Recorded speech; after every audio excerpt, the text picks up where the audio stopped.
Kanyongera okubalaga okwetegekera kyeki. Ne oline bwana abalaga emmere yenkanawa, nina kasooli, nina ebisagazi, n'atabalaga mazzi gyagajja. Kati tuli mu kasana wakati.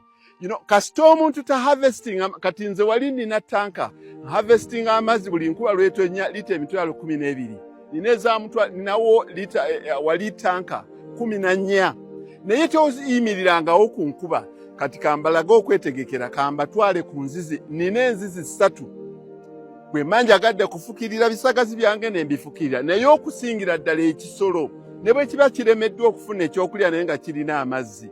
Kati tuli musana kambatwale eri omusajja wange gya pumping amazzi, nina enzizi 3. Luno lwe luzzo olusooka. Bwe tuba twagadde ku pumpinga nnyo mangu baleeta wano. Kati wano n'amasannyalaze gatuukawo.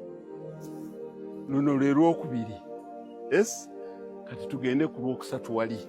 Kati luno lwe lwokusatu. Olwaleero wano wabadde pumpinga. How many hours did you pump? 4 hours. Okay. So olwaleero abadde pumpinga mu luno. Kati enzizi zino luno lubeera n'amazzi lita emitwalo 3.5 oba 4.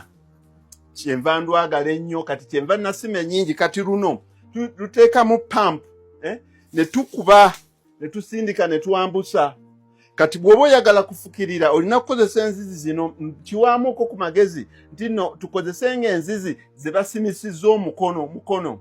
Bwe batuuka wansi eri ne bagaziya, ne bateekayo ekiyanja wansi, ne balooka bazimba okwambuka. It's dome shaped wansi.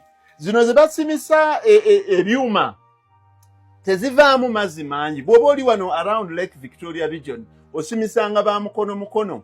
Luno lina liters ng'emitwalo 3.5. Bwe tukeera ku makya ssaawa 1 oba 2, bwe tupampingira okutuuka ssaawa 7 nga bambusiza liters emitwalo 2.5 oba 3.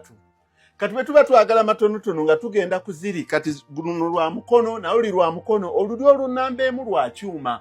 Naye enzizi zibasimisizza ekinnya bwe bati zivaamu amazzi mangi okusinga because wansi bateekayo ekiyanja bwe bati. Bagaziya bwe batuuka wansi noba ng'olina reservoir ennene kw'osobola okupampinga continuously naddala bw'oba ofukirira. Tolima tolunda nga tolina soosi y'amazzi.